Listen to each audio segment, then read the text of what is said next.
What's up, everybody? Welcome again to another episode of the Rican Brothers Raidernation podcast here for the pregame session we're going over with the Chicago Bears visiting Las Vegas and taking on the Raiders after that tough loss last week. Welcome in, my brother Anthony. What's up, man? What's up, my dog? How you doing this week, man? Are we ready for week 5? Man, I'm doing real good. And, we just watched Tyson Fury take care of business with Deontay Wilder. And, I got to say, do you remember that video I sent you with Tyson Fury and the Derek Carr jersey on? I loved it, man, because he said, I'm going to knock your fucking head off, you prick. And then that's all he said. Oh, man, that was a great fight, man. I'm not going to lie. That was probably one of the best heavyweight fights of our I really era, enjoyed that, man. It was so back and forth, man. When you really thought that, Fury was going to pull away with it, Wilder came back, and you're like, oh, shit, Wilder's going to give it up. Then, Fury came back. It was just it was very entertaining to me. I would say that's probably one of the best fights, heavyweight fights, well-publicized pay-per-view fight that you're going to put out for, 69, 70 $80. I would say that's probably one of the best ones you've seen in the last 20 years. Hey, just because of competitiveness. Yeah, you got your money's worth. I mean, not only that, the 11th round? 11th round knockout, and I think there was a total of 5 knockdowns total? Yeah. So, yeah. And I mean, the last one was just brutal, man. Oh man, it was brutal. Oh man, I don't know if I sent you the image capture that I have. No. When I was watching it, I watched it, and I mean, they have it in slow-mo, and this dude just is asleep when he hits the ropes, man. Oh, yeah. No, he took care of business, and, that's what, it seems like the Raiders season has been like. It's just the back and forth with every game. And, we got hit last week from the Chargers, but, again, it's how we respond. And the thing is, with this upcoming week, tomorrow, because we're going to put this out Saturday night, pre-games we always put out kind of the night before, and then post-game we put out the day before. 2 days really at the very most, because we want to give you that content right before the game hits, just to kind of give you that preview and then roll right into the game. So I know this is going to be a tough one, man. And we took a big blow, with Trayvon Mullen, Damon Arnett, and Derek Carrier no longer going to be a part of the active roster. And I just kind of want to talk about that real quick and the replacements. The injuries. I think honestly, the injuries is the best place to start this week. Yeah. Just because, it reshapes the roster. I mean, we talked about it at the conclusion of last week's podcast, discussing the Raiders' first loss was, the possible movement of Leatherwood, and we'll have some follow-up that I'm sure you're going to lead us into. Yeah, in a little bit of the more experimental, but dude, I think like you said, I think we should really lead off with the injuries, because this week the injuries are very key. The biggest blow too is, you and I both know, because we both love the guy, is Trayvon Mullen, man. Yep. I really want to hear just your take on kind of what the loss is, because we know Damon Arnett has struggled. And I never wish for any player to be injured. As much as you dislike a player and you dislike their playability, Derek Carrier is actually going to be a key injury for us that we're not even going to recognize until we start going into that 3 tight end formation, because with him, Foster Moreau, and Darren Waller, we statistically will have the best 3 tight end set. But now that we have Bushman and Bowers, I think Bowers is on the active roster, if I'm not mistaken. Or maybe it's Bushman. I don't know. I got to confirm that. But either one of those are going to step in for Derek Carrier. But what do you think, what happens with the loss of Trayvon Mullen? Because he's your starting corner, so you're going to insert someone new, and we'll talk about who that new someone is. What's your take on losing him for at least 3 weeks? For me, Mullen was really coming into his own. I think week 1, he had a rough start. Let's just say, week 2, week 3, I feel like he really was on the uptake. Week 4, I felt like was his breakout game until he got hurt. So Week 3 was like big time highlight. I want to correct myself real quick because he had a great week 3. Week 4, he comes in, he's playing well, and then he gets injured, and right away they pull him out. Yeah. A couple of plays after that, he gets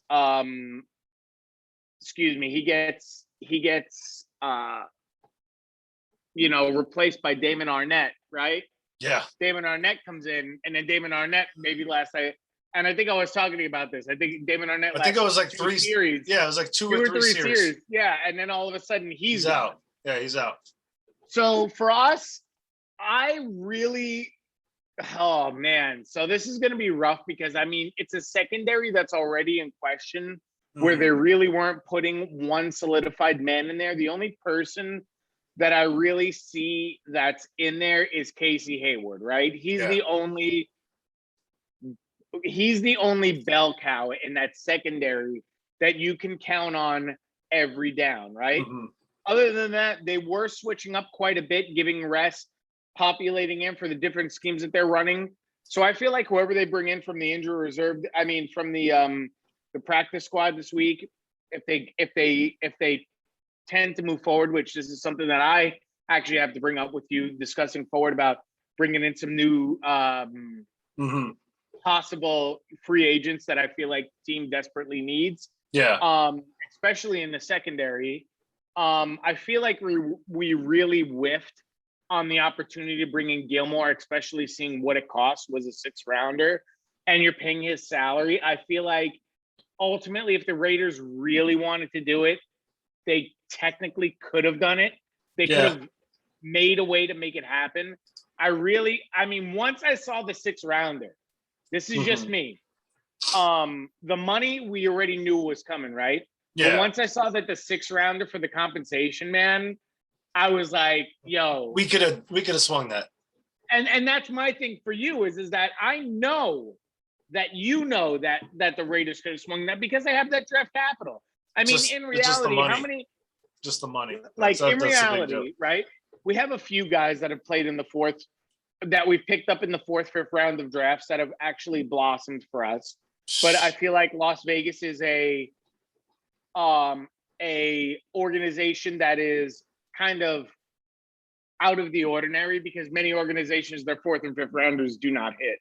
Yeah. A 6th rounder, especially. Look at Nate Hobbs. Nate Hobbs is a 5th rounder who's starting on our squad. Well, that's the guy who immediately came to mind was Nate Hobbs because he's got immediate impact this week.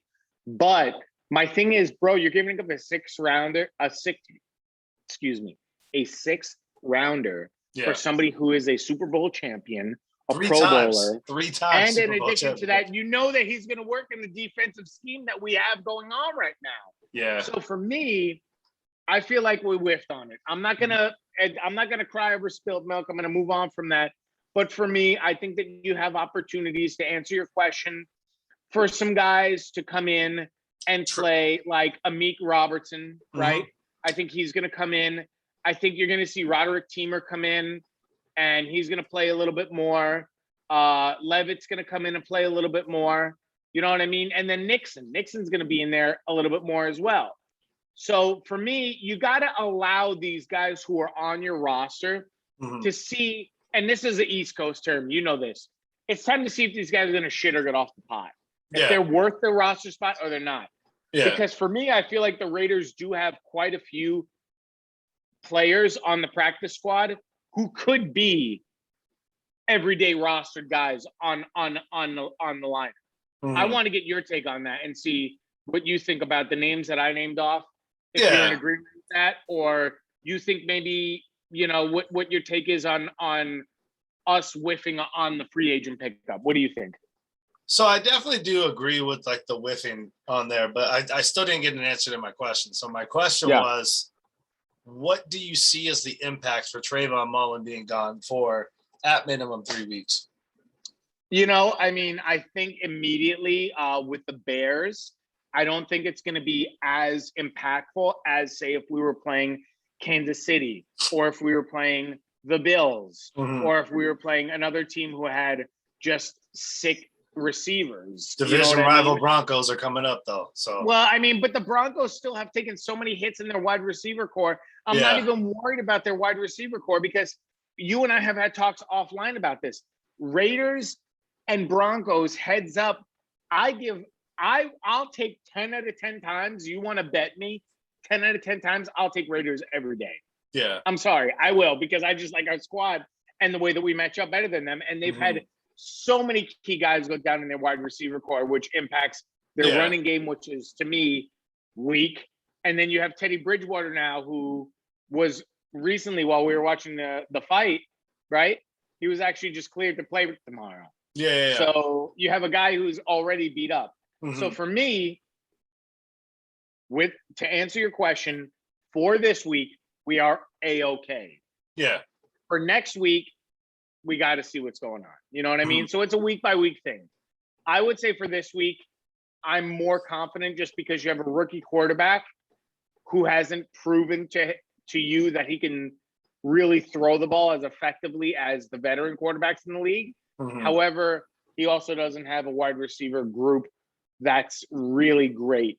The one thing I will say is I do feel like, and we'll get into this later, our linebackers are going to be busy this week. So yeah, absolutely. And so I would say just because Trayvon Mullen, he's still blossoming, and even though he is a starting corner, I haven't seen yet that dog in him.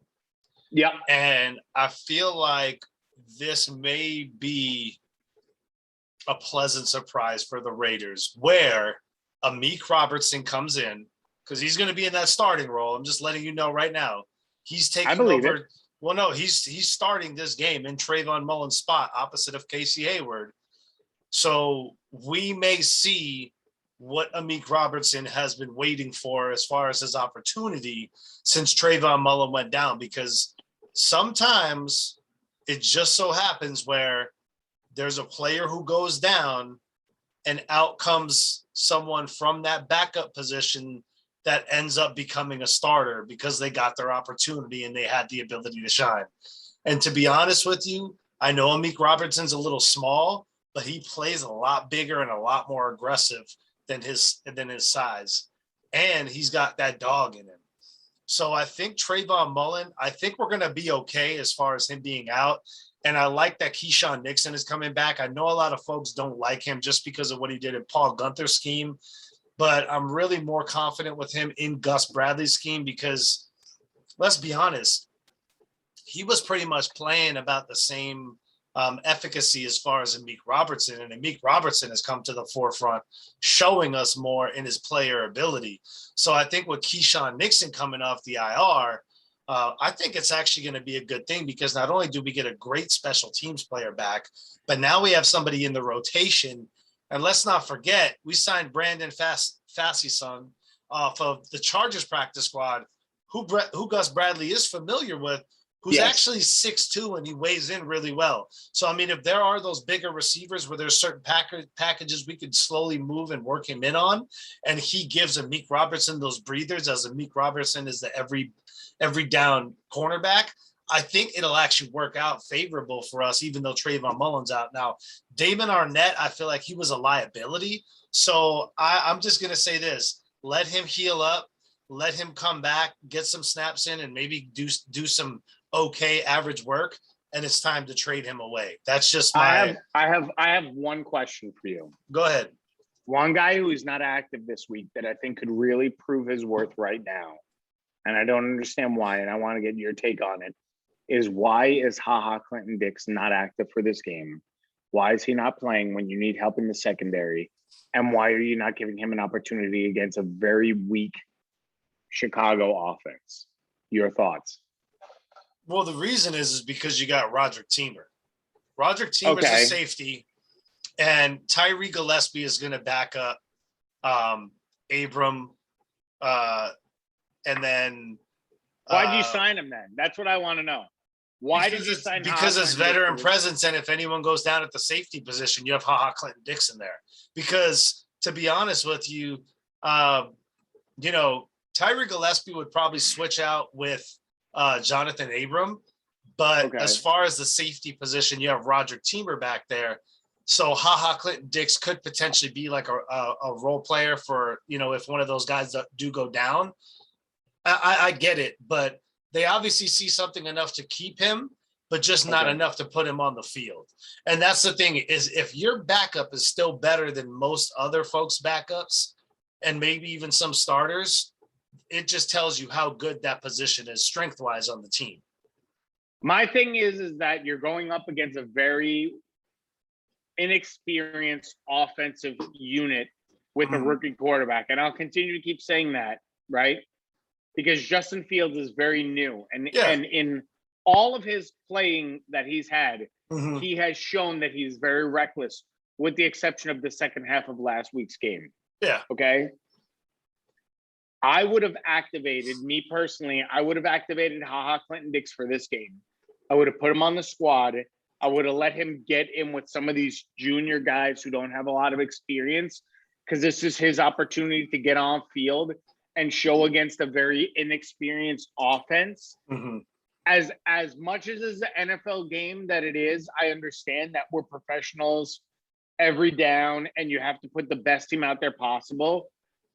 You have to also seize the opportunity to be able to take advantage of the fact of when you're playing a weak team. And I'll give you a perfect example. If you guys were playing my Jets and the secondary was depleted, why would you not try and exploit that by utilizing some wide receiving passing routes, using your passing out of the backfield? You know what I'm saying?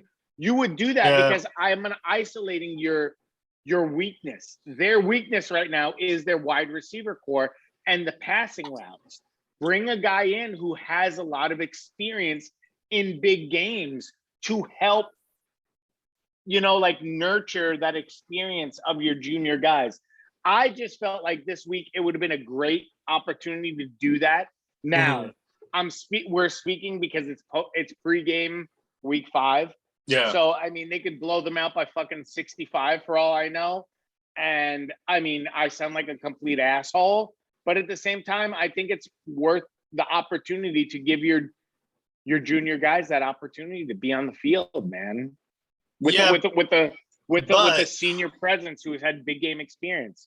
But you don't need to activate him because you have plenty of depth at that position and you don't want to take away a roster spot. I get it. And excuse me.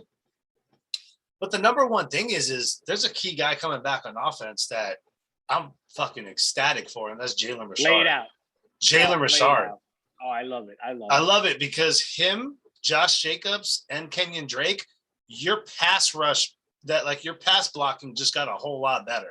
Because Peyton Barber is dealing with that toe injury right now with turf toe, which he was at practice, which is kind of weird because it kind of seems like maybe he's kind of putting that emphasis behind him because he doesn't want to get cut or let go from the roster because he likes the squad and he actually did perform well. But just say you activate Clinton Dix. Well, I don't think you're having Jalen Richard available then in that running back group. I can see that. For me, there's just still a lot of question marks around Josh Jacobs because for me, he just hasn't shown me enough, man. I want to see the regular Josh Jacobs of 80. Excuse me. Now I got whatever you got. I don't know how it came from I just had a burp. Arizona to California, bro. It traveled that fast. It just had to hit the Wi-Fi to get to me. But what I would say is that for me, the Josh Jacobs efforts that I'm used to seeing is 85 on the yard, on the floor. He's rushing, roughly receiving 35 to 50 receiving with one tutty. He still hasn't done that for me last week, which tells me he's in the process of getting healthy, but Peyton Barber has already solidified himself.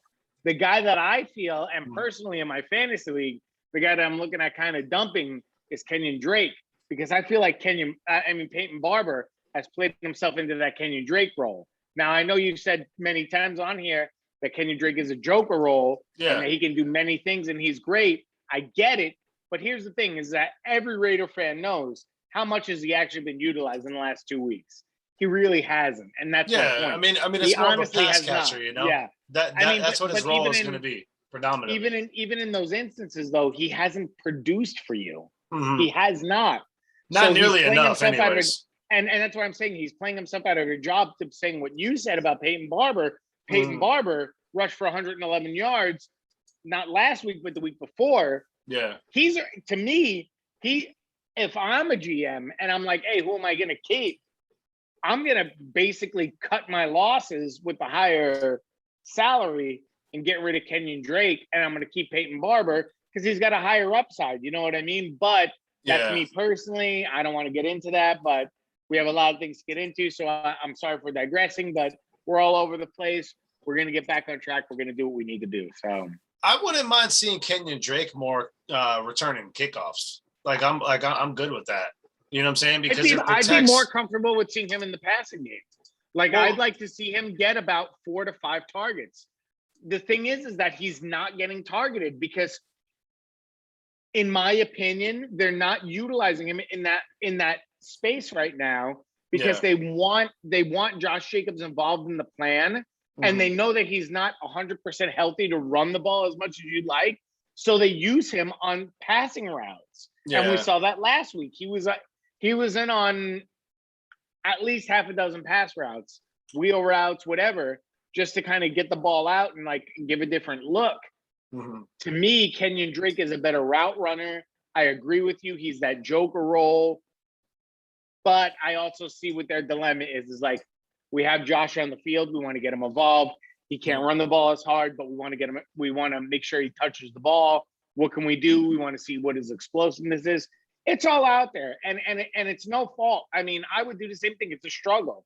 You have to take care of your stars as well, because I mean, he's one of your big stars on the offense, regardless. My man that I'm waiting to see come back is my man Richie Incognito. That offensive line is going to be hugely improved when he comes in. I hope so, man. And that's kind of a good segue because I know we're talking about injuries and just who's expected back. So just to do a quick recap, we got Damon Arnett, Trayvon Mullen, and Derek Carrier moving to the IR. Derek Carrier is done for the season, torn pectoral.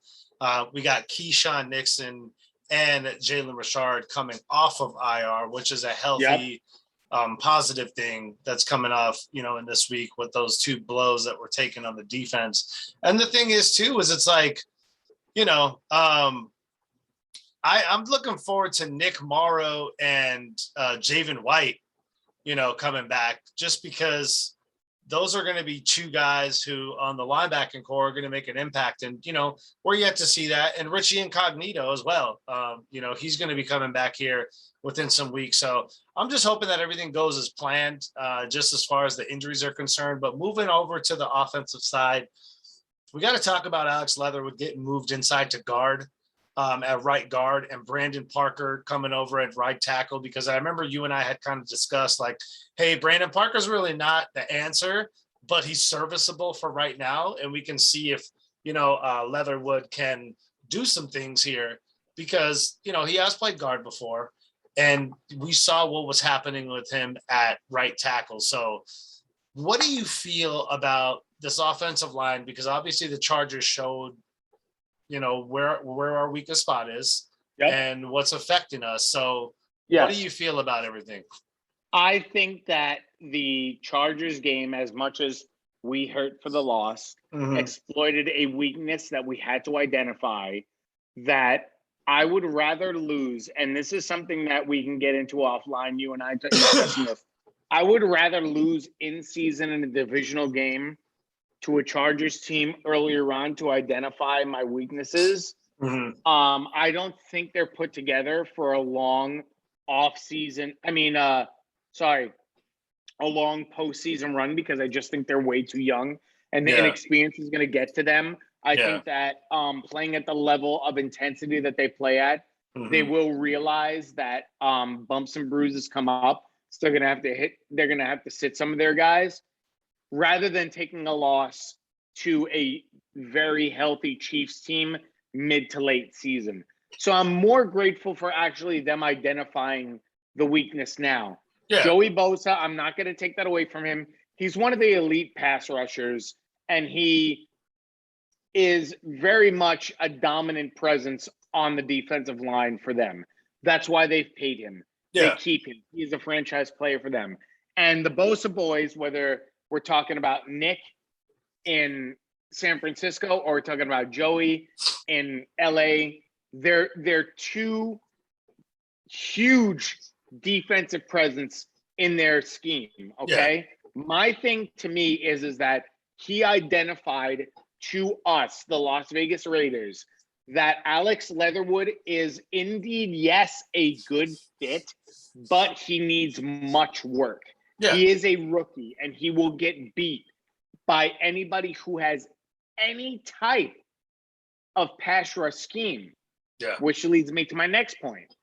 You and I have talked about how much we dislike all the clout that's going to Denver's way. This is why I like where we're at, is because you've identified the Alex Leatherwood weakness. We move him into guard, okay? Now he's no longer a problem, okay?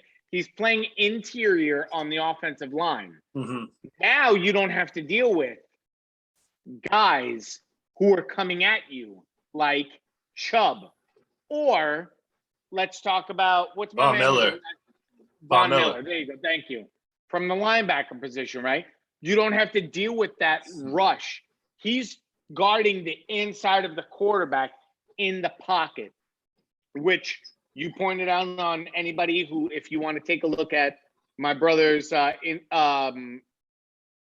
Twitter feed handle, he's very good on Twitter with all the pointing things out. He responds to a lot of the media dignitaries on everything Las Vegas Raiders. He'll answer them, ask questions, stuff like that. But he pointed out that, this is good for Leatherwood to be in there because that's traditionally what he played in Alabama.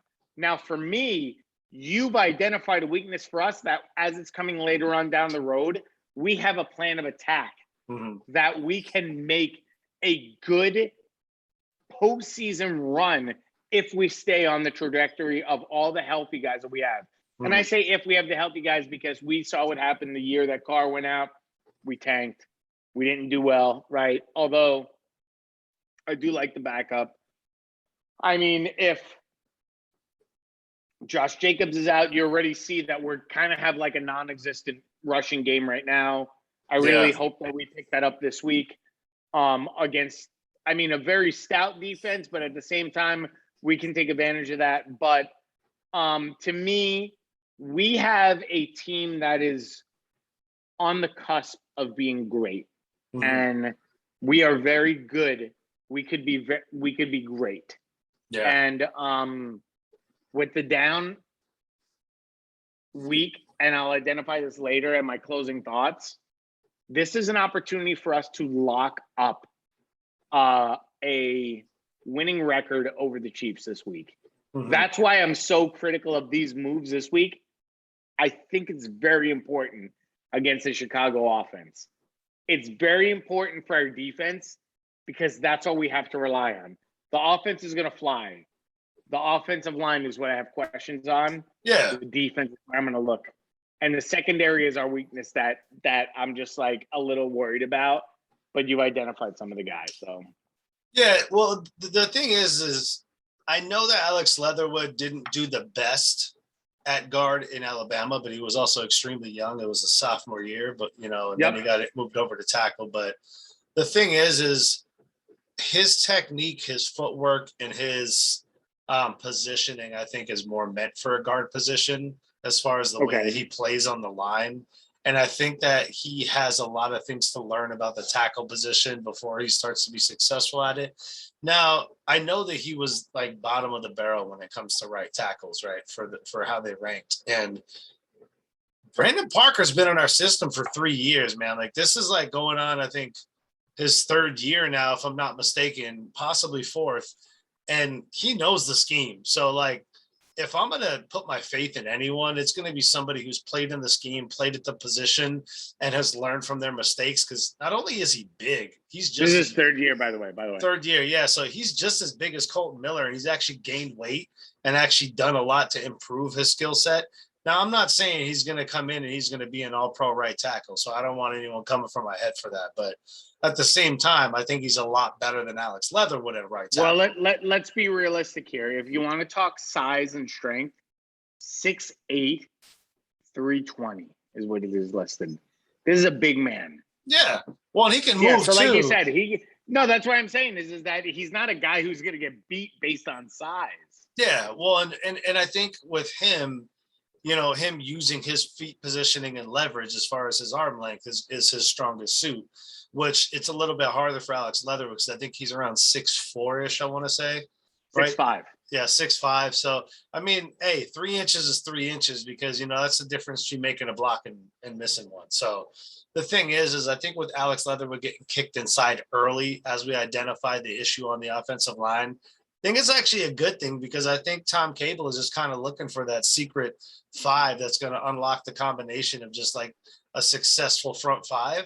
And I'm not mad at him for it because Tom Cable's done great things in the past. And I know that people have said, hey, it's come down ever since he made that great switch in 2018 and 2019, and then 2020 kind of started going downhill. But it's like at the same time, you have to allow some of these guys to develop and allow our young guys who we were going to have Colton Miller, Denzel Good, and then Alex Leatherwood on the right side, and then Richie Incognito and Andre James, in there. But now it's like Andre James, Leatherwood, and now a new position at right guard or right tackle, depending upon who you have in there.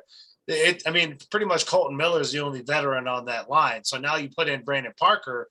Now they're pretty much like 1-1, where you have 2 guys on the line who Colton Miller's 4 years in, Brandon Parker's 3 years in, and then you kind of have that interior defense or offensive line that's, really young, but they could feed off each other because they have bookends who are tenured. So my question that I have for you is Illuminor or Simpson the one who's moving out? Because you're moving. So Simpson is going to be the guard. Simpson's going to be on the left guard side. Then it's Andre James, and then Leatherwood, and then Parker with Colton Miller on the left tackle side. Now the good thing is, and this is the good thing. I'm a big fan of Colton Miller, man. I'm a big fan. I'm a UCLA fan, so I'm all for Colton. No, Miller. but this dude proved his worth. Yeah, he's good. He is good. And he played his rookie year injured, and still, they give him a lot of shit for it. But that's a whole nother story. But the thing is just say Brandon Parker doesn't work out, right? Jermaine Illuminor was a right tackle and a starting right tackle in the NFL. So you could plug him in if Brandon Parker doesn't work out. And you may just have strengthened that position without even knowing it because you put your faith in the wrong guy to begin with in Brandon Parker. So, the thing is Colton Miller's on the left side with John Simpson's on the left guard, right? Andre James up the middle with Alex Leatherwood at right guard. And then Brandon Parker, I'll do a / Jermaine Illuminor because you got to see out of those two who's going to give you the best at that right tackle position. Now, I'm happy that the Chargers. So he played the secondary position with the Ravens, is what you're saying. What's that? A right tackle? Correct. Yeah. And he was a starting right tackle for the Patriots as well.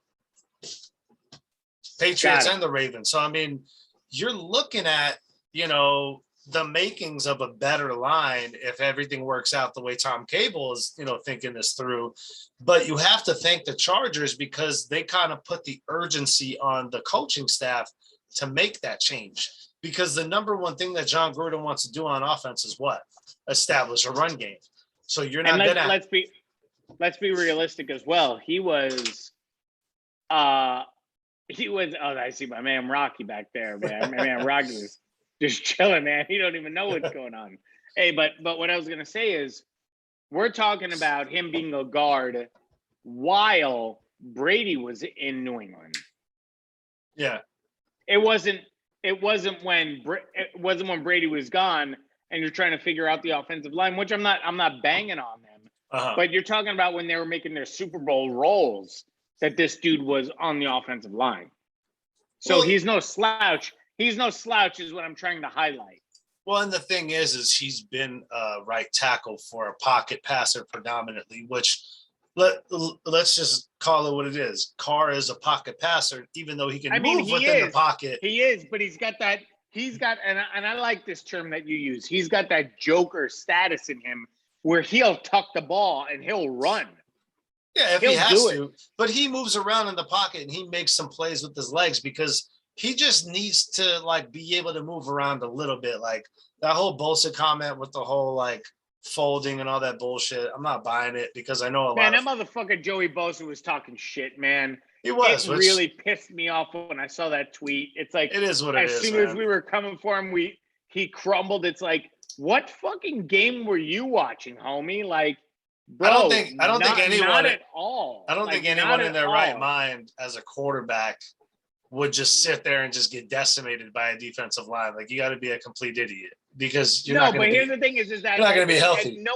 At nowhere, shape, or form did I see him ever cradle up like he was a little baby getting ready to take his bottle for nap and throw a little blanket over himself and lay down and put his thumb in his mouth and just like, oh, here they come. No, like, well, people will post that dumb picture where he's like cradling up, you know, and he's waiting for the hit. But the thing is like there wasn't a play. But here's the thing is that he was protecting the ball. No, bro. Exactly. Like, that's number one of any quarterback is you protect the fucking ball, man. But you're talking about a guy who's also been injured multiple times and had his season cut short. So, of course, Joey Bosa hasn't had a healthy in the last 2 fucking years, man. I know, get real. But let's just call it what it is, man. Yeah. I think it's going to be Charger fever towards the end of the season, and then you'll see a lot of injuries. Let me tell you this. Not that I wish it on any team, bro. I don't. But the thing is the Chargers are known for their playmakers to go down because they don't have the longevity. They can't stay healthy. You can quote me on this, and at the end of the year, if I'm wrong, hit me up. I guarantee you the Chargers are playing with super high energy right now. End of the year, it ain't gonna last, bro. They've never been a finishing team at the end of the year. They never have been. I've lived in San Diego before they moved. I'm still here in Southern California for the last 6 years, and they've never finished. Never. Okay, and it won't change. I know. I mean, and I know Herbert is different, but I don't really care because I don't want to get off topic. But Herbert's been here for 3 years already, man. So this is his second year. This is the second year, but get over it, though, is what I'm saying. But listen, I really don't care. The offense, the way that this is a smooth transition because I feel like the offense playing with the way that Carr is playing now, and the way that the offense is rolling is important. Now, for me, this is where I'd like to take it to the next step because this is going to highlight next week. For me, the guy who didn't get involved enough, I'm going to give you one of my guys now, is Edwards. Of course. That's my guy this week that I'm capitalizing on who's going to get involved. Because last week he was kind of ghost. I don't know if it was more they were trying to drape him for coverage, but I just noticed he wasn't targeted nearly as much. We talked about Darren Waller getting targeted a little bit later on, which was important, but I'm not going to, we've talked about this every week. I don't target the big names. This week, I'm going to go with Edwards as my offensive candidate, as the person who I think is going to have a big week. Just because last week they didn't identify him, they didn't target him. He really wasn't even attempted to have passes thrown to him, even in the sense of the way that Ruggs was thrown to. Yeah. I really feel like this week, if the key to victory for me, that's where this kind of goes along with, is if you don't throw to Edwards, you're not gonna be successful offensively. These are the two things for me on offense that has to happen. Because I know we're kind of rushing through the offensive side because we got 2 sidetracked, but there's two guys, and one of them killed it in 19 against the Bears in London, is Josh Jacobs, and the second one is Henry Ruggs, because nobody can stop the deep pass with Henry Ruggs. I'm sorry, as good as the Chargers are. No, you're right. We showed them that if you give us the opportunity, you're not going to beat Henry Ruggs. Like, remember that second pass against the Chargers where he missed Henry Ruggs, which I'm not sure how Carr missed Henry Ruggs, but Henry Ruggs was wide open. And if he ran that in, that was like the tie in the game. So the thing is you need to continue to go to Henry Ruggs because that is a known success. And secondly, we need to establish Josh Jacobs and get him going early and often. But the thing is with John Gruden's offense, we need to stop committing to running on first down. First down is not an automatic run down, because this day in the NFL, guess what? You pass on first down and you get a first down, you can run the next first down. Nothing says in the manuscript you must run every first down. But I agree with that, because you have other opportunities on second and third down. My thing, I like what you're saying is that I was just going to chime in. It has nothing to do with any of the game plan that we're talking about. We have to make sure Josh Jacobs is healthy, bro. That's my biggest thing. With Jalen Richard coming back, he has a healthy option. I get what you're saying, but you were just saying specifically Josh Jacobs. For me, he's still a week away from being 100%. Call me optimistic, I know. But here's the thing is that I still don't think even this week he's 100% going to run downhill. And you know what I'm talking about, because you remember after his first year, okay, and I'll call you out on the podcast here. Mm-hmm. You sent me this motherfucker's highlight reel on YouTube where he just made dangerous cuts, made people miss, ran hard, trucked people, and I love it. I love me Josh Jacobs, bro. I love me Josh Jacobs. Josh Jacobs, hard motherfucker, bro. But here's the thing is, from week one, he hasn't been healthy. And you've been trying to add him in and pull him out. Add him in, pull him out. Look, bro, if you're going to tell me this week I'm going to go more heavy on Peyton Barber and Drake, cool. If you tell me week 6 we're going to have 100% healthy Josh Jacobs for the end of the year, I'm good with that. But here's the thing is that this is my disagreement with Gruden's offensive plan is that you're not allowing him to get 100% healthy because you want to implement him in your offensive scheme. And to me, and this is what I want to know from you, if you're Derek Carr, I want you to put you in Derek Carr's seat. Mm-hmm. If you're Derek Carr and you have all the offensive weapons around, let's be realistic. Do you really need Josh Jacobs? Yeah, absolutely you do. Yeah, not an unhealthy Josh Jacobs right now is what I'm saying.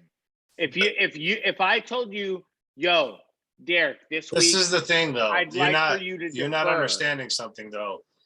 Is you're not gonna go from battered and bruised coming back on the field and come back your first game and tear it up when your offensive line is just getting mowed over like a blade of grass from a lawnmower. It's not going to happen.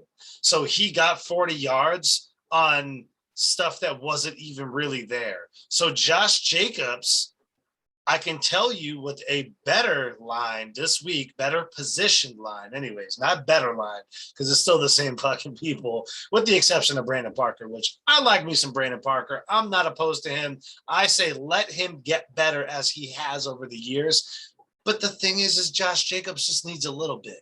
He didn't get anything last game. He needs just a little bit. And he's shifty and he's good. He's agile. He's fast. He's powerful. So if you give him that, bro, he easily has 75 to 90 yards in this game if you give him just a little bit more than last game. Because last game, bro, what did we do? We were out the first 5 series. You tell me a running back. That was a lot, but that was a good defense, man. And like we talked about in the post game show, and if you guys didn't see it, go back to the last episode and please rewatch it. My question to you is this: what does Kenyon Drake do this week? Kenyon Drake lines up and just catches passes. That's because the thing is with Jalen Richard coming back and Josh Jacobs being there, that's going to be your 1 and 2. Kenyon Drake is going to be that rotational as those guys need breaks for running plays, but most likely it's going to be just passing plays that he's in there for. Because I'll tell you what, I've always liked Jalen Richard, even though I think we're paying him a little bit too much. I've always liked him ever since he was an undrafted rookie, and him and Josh Jacobs are a good little combo. So expect him to come on the field and actually have a presence because guess what? I hate to tell you, but he might take away some catches from Kenyon Drake too, because he's really good in the catching game. That's fine. He's really good in the catching game, Jalen Richard. So I don't want to spend too much more time on the offense because I want to switch over to the defense. But I will say the biggest task for the Raiders this week is we have Khalil Mack coming back to Raidernation in Las Vegas. The biggest. Who is that? I have no idea who such a person is. Just stop, because you knew that was my favorite player on the Raiders. But the thing is Akeem Nicks isn't going to be in there, which is huge for our offensive line because Akeem Nicks is a force. He's a great lineman, and he gets those guys going on defense. But you still have Robert Quinn and Khalil Mack to deal with. And the thing is you actually have a linebacker coming back than Danny Trevathan, because Danny Trevathan was on IR, and now he's coming back to add to Roquan Smith on that linebacking core. So, I mean, if you look at it, the Bears actually, they subtract one but add one. So I don't think there's a big drop off.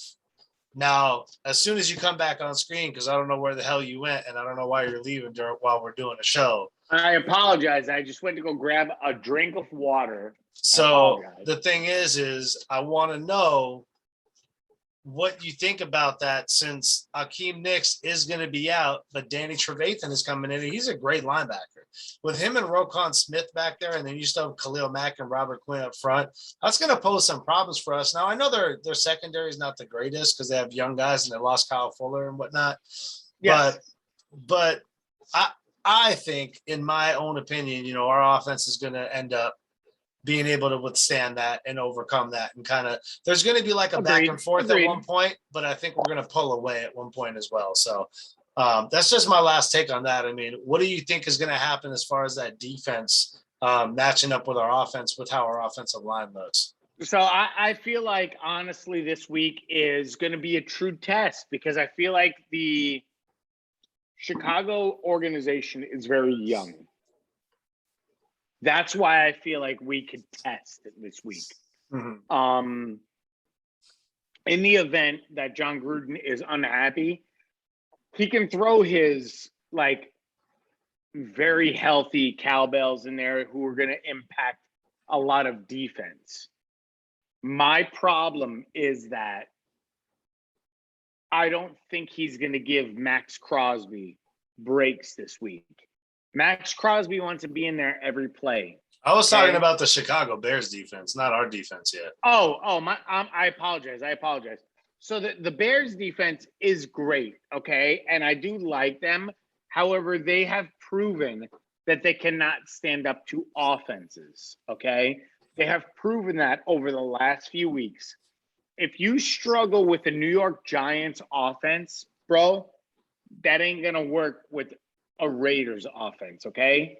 Which might give you a little bit more, let's just say, confidence in getting Josh Jacobs into the game plan, right? Because now you have a little bit softer D. I know that Matt's there. I know they got Roquan. It's great, right? Yeah. But no, it's not, because they're not at full strength. They don't have everything they need. Yeah.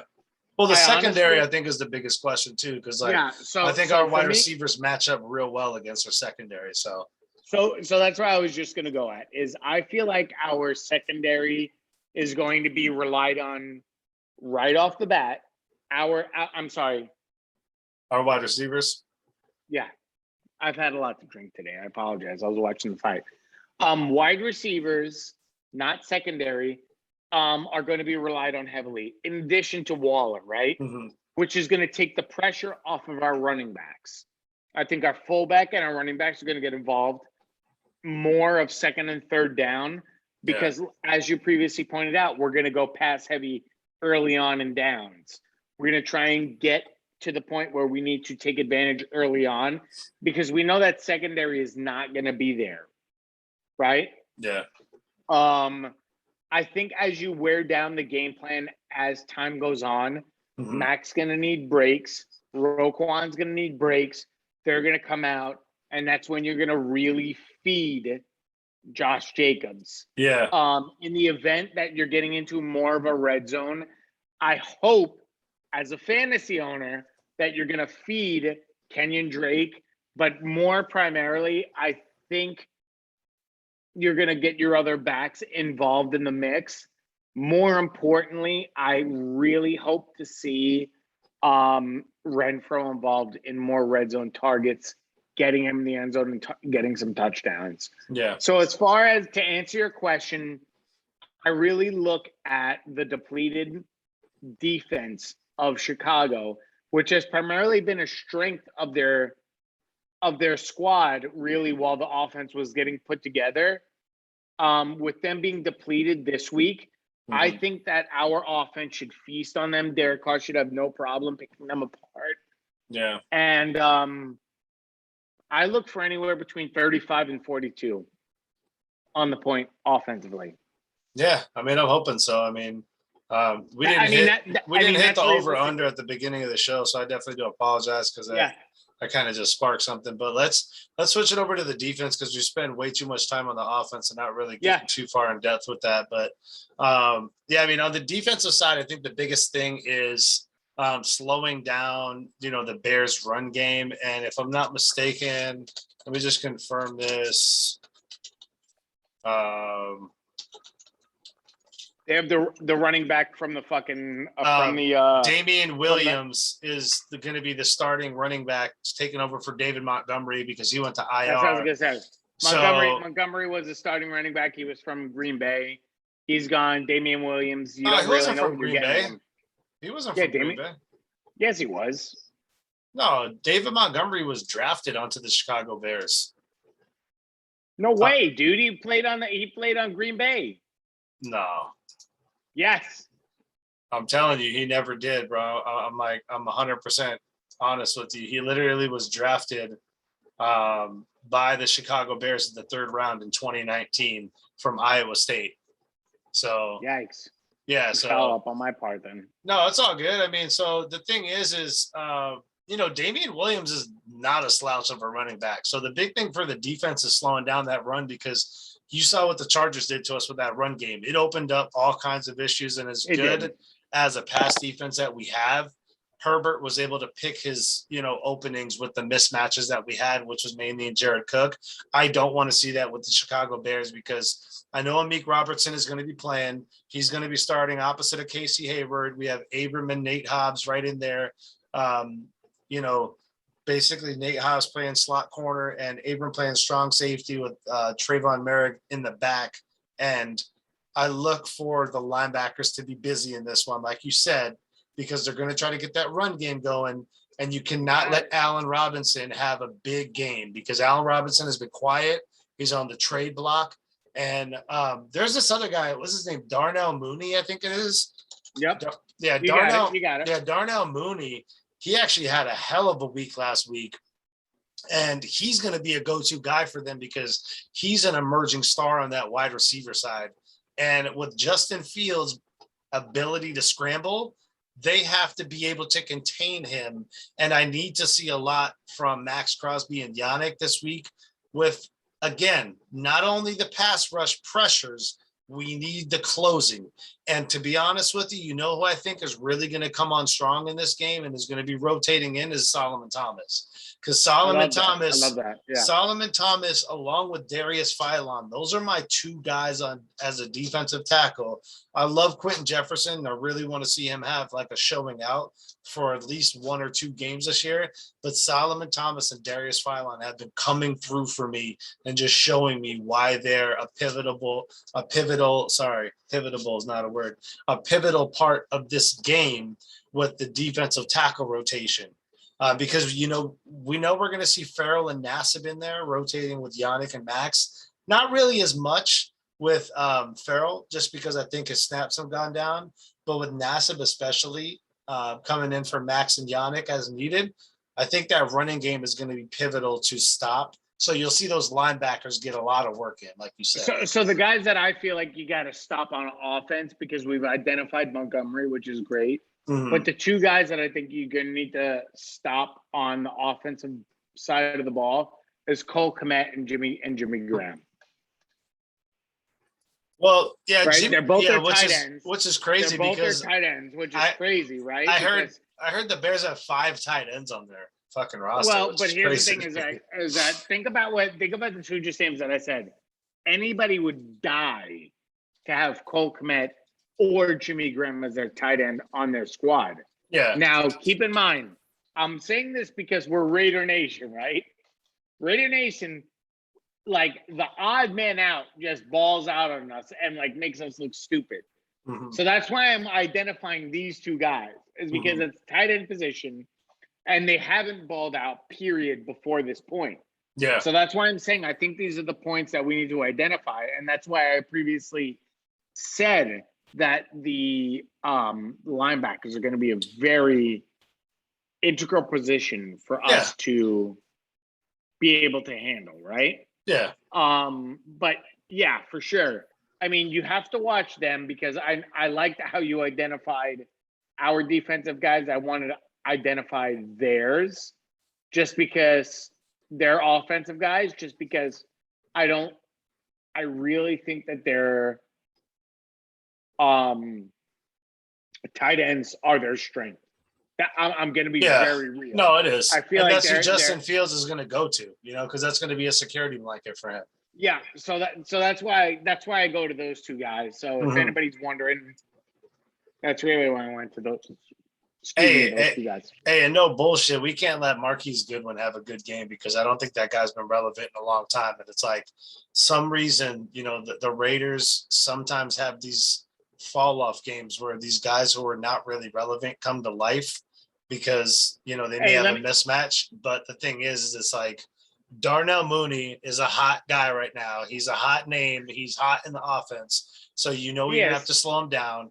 Allen Robinson is a great wide receiver who has not been utilized this year because the quarterback rotation has been, unsteady in Chicago. So now that they have Justin Fields in, and he's going to start to find out who his go-to guys are, you're going to see some experimentation on spreading the ball around outside of tight end position. But if that tight end position is working, they're going to go at it all day.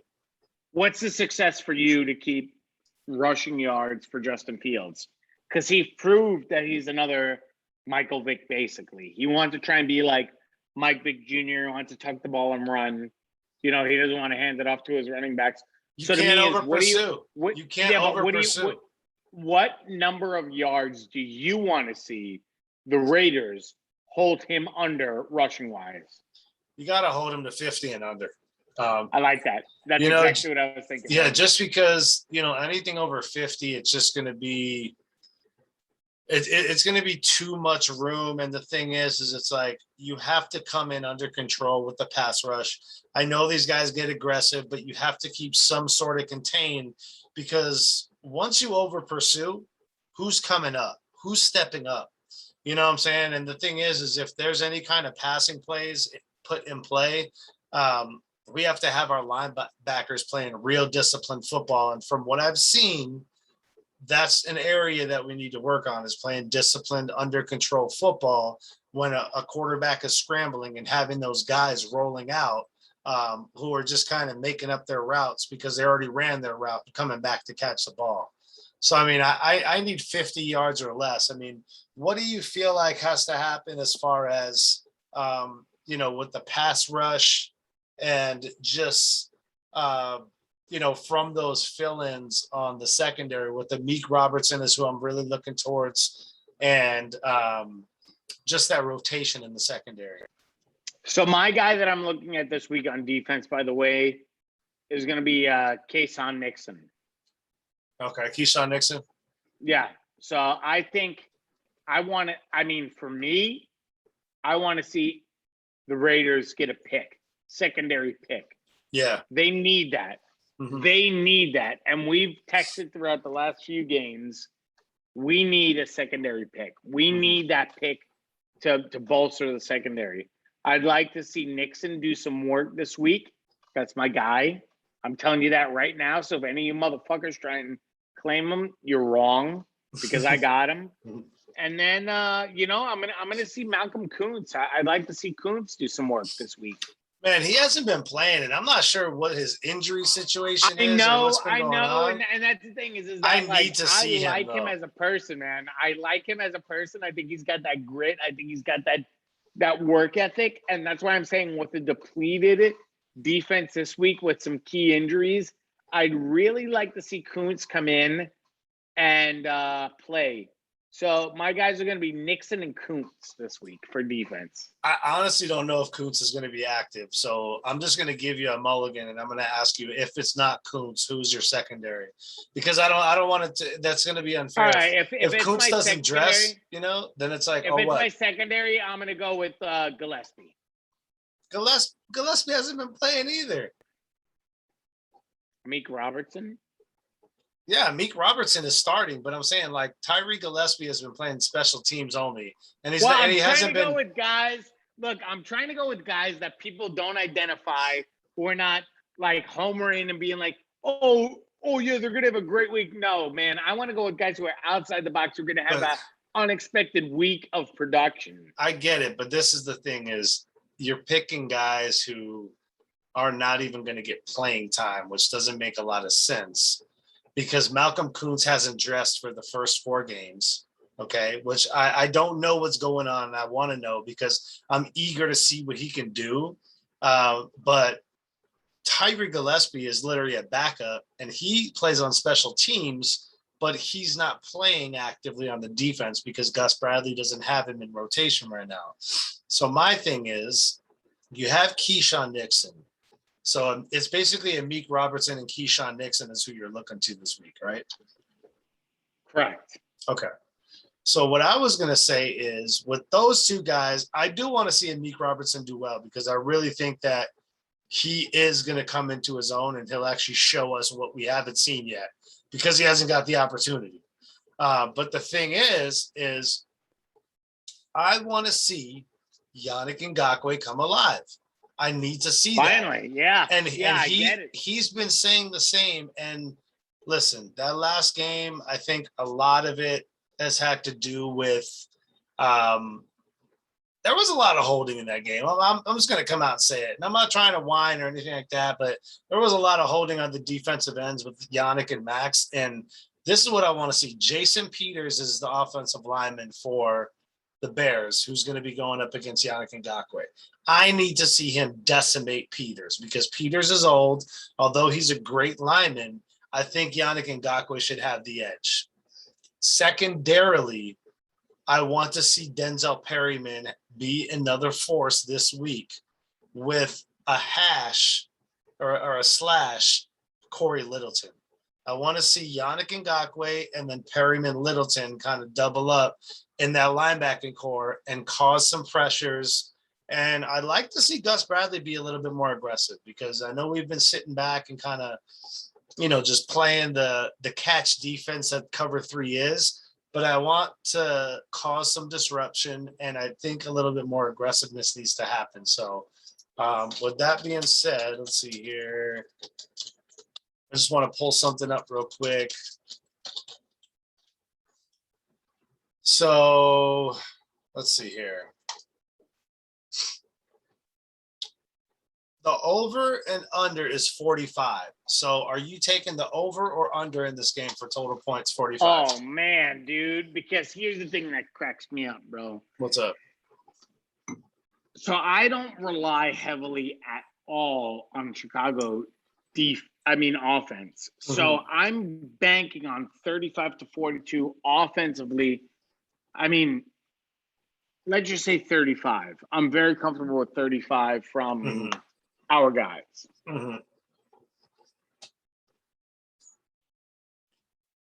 So what do you think? You know what? I'm gonna go under. I'm gonna go under. Under 45 points. Under 45 points. I'm going under. And you have the Raiders in this one, correct? I have.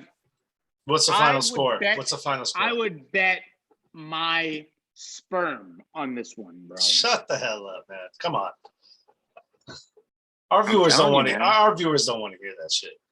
I understand that, but that's what I'm saying is that I'm be willing to help anybody else who needs a kid on this one. That's how much I guarantee this one, bro. I guarantee this shit, bro. Good God. He needs some sleep, man. Good guy, Miss Mom. So I'm gonna go. I'm taking over. I'm taking over 45. I'm taking Raiders 35, Bears 21. Here's the thing: is they're fickle bitches as far as offense, defense, how points are scored, whatever. I'm gonna go 42-7. I'm gonna go 42-7 Raiders overall. So you're over 45.